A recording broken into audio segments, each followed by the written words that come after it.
সবাই আমার দিকে তাকিয়ে আছে কেন? তোমাকে দেখতে কাছে খুব ভালো লাগতেছে। Miss 45। Morning sir. Thank you sir. Thank you sir. 43, 44, 45। কি বুঝলা? 45। এই কারণে তোরা এতক্ষণ পরে প্রিপারেটিভ করতেছিস। তোরা তো ভার্সিটি রাষ্ট্র করে দিচ্ছ। তুমি সারা যাবছস না, ব্যাপারটা তো না হয়ে দিচ্ছি। তুই তো বেড়া খাইতেছিস কেন? তুই জিনিস দেখবি, আমি 1 থেকে 3 পর্যন্ত কোন মেয়েটা তোর দিকে ঘুরে থাকো। আমার দিকে? হ্যাঁ। রেডি? হ্যাঁ। 1 2 3। শালা ফাউল। 4।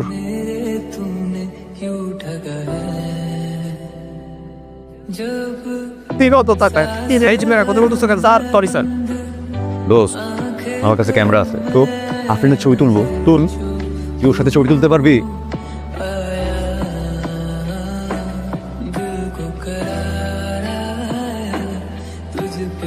এই সমস্যা কি আপনার? হ্যাঁ, সবসময় শুধু মেয়েদেরকে ধাক্কা দেন কেন? ধাক্কা দিলাম কোথায়? আমি তো উল্টা ধাক্কা খেলাম। স্পাইসি। দোস্ত, ছেলেটা কিন্তু সুন্দর আছে, দেখার মধ্যে কি আছে? ছেলেটা তোকে পছন্দ করে। দোষ পছন্দ করে তো কি হয়েছে? আমি এসব ঝামেলার মধ্যে যেতে পারবো না।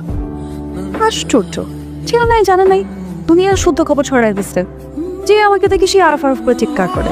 অদ্ভুত। আচ্ছা শোন, আমরা তো ক্লাসমেট, আমরা তো কথা বলতে পারি, ফ্রেন্ডশিপ তো করাই যায়। থাক, বাদ দে, দরকার নেই। আরে দরকার আছে দাঁড়াবে, এখন ব্যবস্থা করি। যাইস না, চেষ্টা মনে করবে। আরে যাই, এত অবাক হওয়ার কি আছে? আমরা কথা বলতে পারি না, সমস্যা কি? না বলো। তুমি তো আফরিনকে পছন্দ করো। করে আমি সাক্ষী। আমিও তাই ভাবলাম যে তোমাদের ফ্রেন্ডশিপটা করাই দিই। শুধু ফ্রেন্ডশিপ? আগে ফ্রেন্ডশিপটা হোক, তারপর এরপর ফ্রেন্ডশিপ থেকে পজিটিভ হতে পারে, নেগেটিভ হতে পারে, কিছু তো একটা হবে। হ্যাঁ সেটাই। তাহলে কি আমি বলে দিব আফরিনকে যে তুমি ফ্রেন্ডশিপ অ্যাকসেপ্ট করেছো? বলে দাও। কালকে বিকাল ঠিক 5টায় তিবাদে চলে আসবা, মনে থাকবে? ঠিক আছে। তাকে ফাইসি তো ভাই।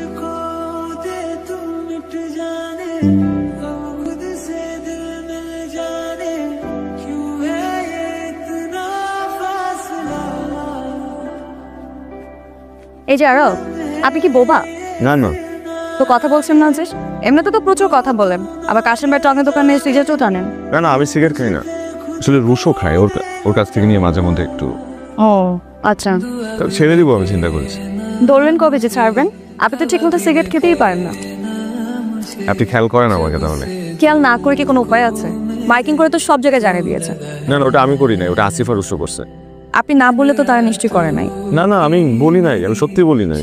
তাহলে ওরা আমার রোল নাম্বার কিভাবে জানলো? আমি আসলে বলছি আমি মেয়েটার নাম জানি না, মেয়েটার রোল নাম্বার জানি 45, মেয়েটাকে আমার ভালো লাগছে, পছন্দ হয়েছে, এই তো কিউট আছে একটু বলছিলাম। হ্যাঁ মনে হয়।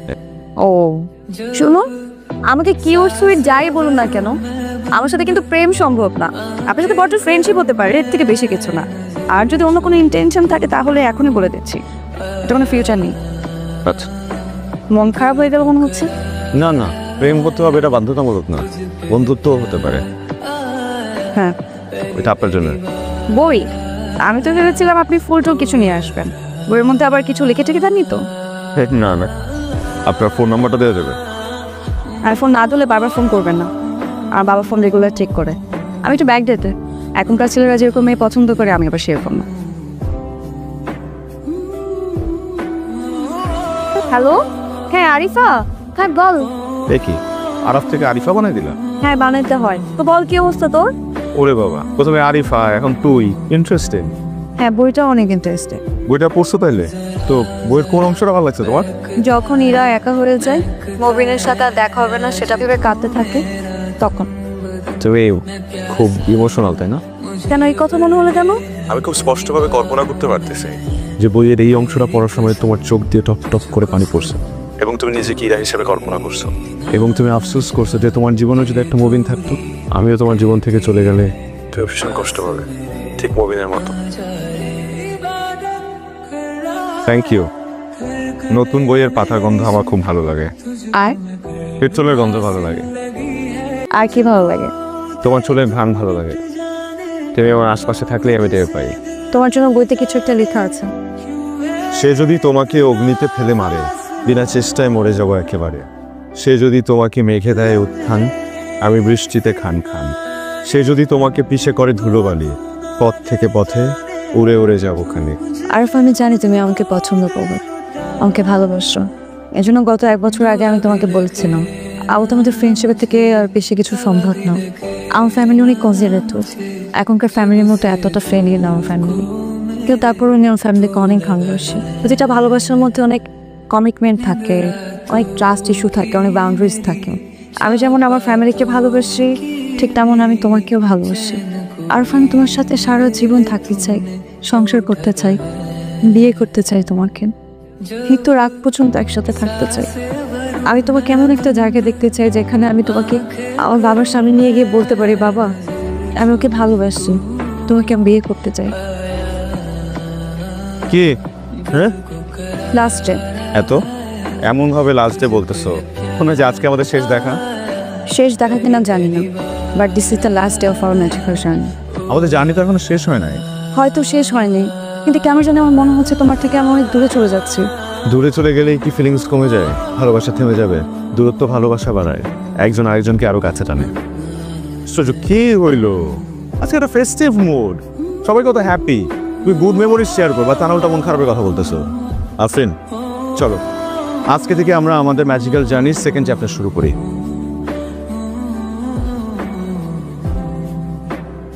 কি রে, তুই ফোন ধরস না কেন? সকাল থেকে তোরে কয়টা ফোন দিয়েছি, তুই ফোন ধরস না কেন? আচ্ছা সরি, আমি খেয়াল করি নাই।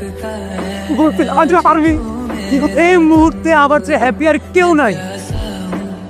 পরে ড্রিমস, তোকে যে স্কলারশিপের জন্য জোর করে অ্যাপ্লাই করেছিলাম সেটা হয়ে গেছে। You got your dream. Hello Afrin, Afrin একটা গুড নিউজ আছে। কি ব্যাপার, তুমি কাঁদতেছো? আরফ আমার বিয়ে ঠিক করছে। কি? আমার বিয়ে ঠিক করে ফেলছে। ও ছেলে পক্ষ আমাকে দেখতে আসছিল, আমি জানতাম না। আমাকে পছন্দ করে রিং পরে দিয়ে গেছে। আরফ, আমি কি করবার বুঝতেছি না, আমার মাথা কাজ করতেছে না। প্লিজ, তোর ভালো লাগতেছে, তুই যেখানে আসো প্লিজ আসো না। আরে কি বলতেছো তুমি এগুলা? কিসে দোস্ত? আরে এভাবে বললেই হয় নাকি? তো কি ব্যাপার আফরিন? আমার বিয়ে ঠিক করে ফেলছে। আফরিন তোমার কথা আমাকে বলেছে। আমি আর আফরিন একই সাথে পড়াশোনা করি। জানি আমি আর আফরিন 2 বছর যাবত একটা সম্পর্কে আছে। ওইটা আমার কাছে ইম্পর্টেন্ট কিছু না। দেখো, তুমি আমাকে ব্যাকডেটেড বলতে পারো, আমি আপডেটেড নই। আমি এইসব লাভ ম্যারেজ, এই ধরনের রিলেশনশিপ বিশ্বাস করি না। আমার আসলে গ্র্যাজুয়েশন শেষ, আমি ছাত্র হিসেবে ভালো। আমি একটা স্কলারশিপের জন্য অ্যাপ্লাই করেছিলাম, সেটাও হয়ে গেছে। আমি 2 বছরের জন্য বাইরে যাচ্ছি। আসলে আমরা একজন আরেকজনকে অনেক ভালোবাসি। আপনি যেভাবে আপনার মেয়েকে আদর করে বড় করেছেন, আমি ঠিক সেভাবেই আপনার মেয়েকে আগলে রাখবো, আমি কথা দিচ্ছি। এ কথা আমাকে আরেকজন বলেছিল।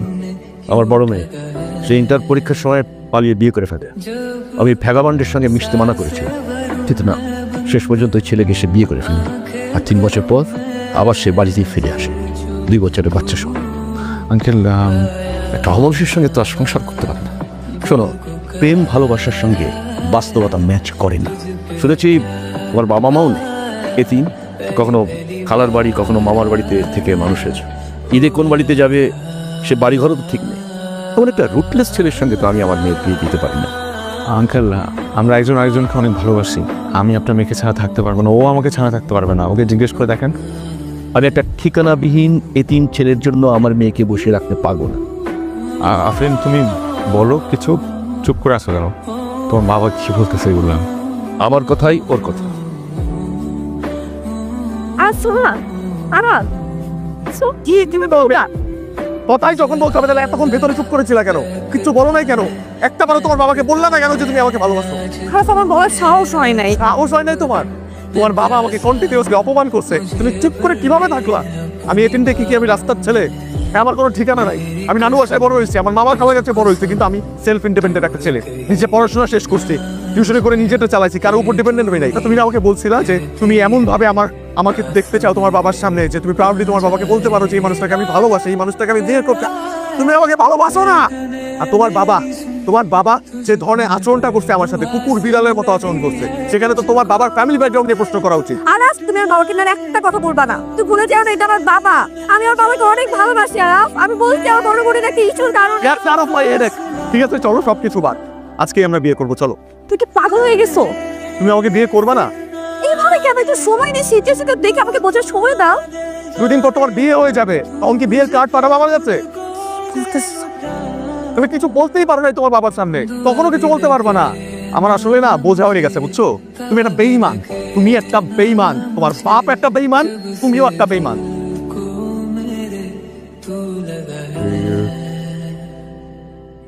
আমি চলে গেছি, কিন্তু যাওয়ার আগে আমি বিকাল 5টা পর্যন্ত বাস স্ট্যান্ডে ওয়েট করবো। তুমি যদি না আসো তাহলে তার কিছুই বলার নেই।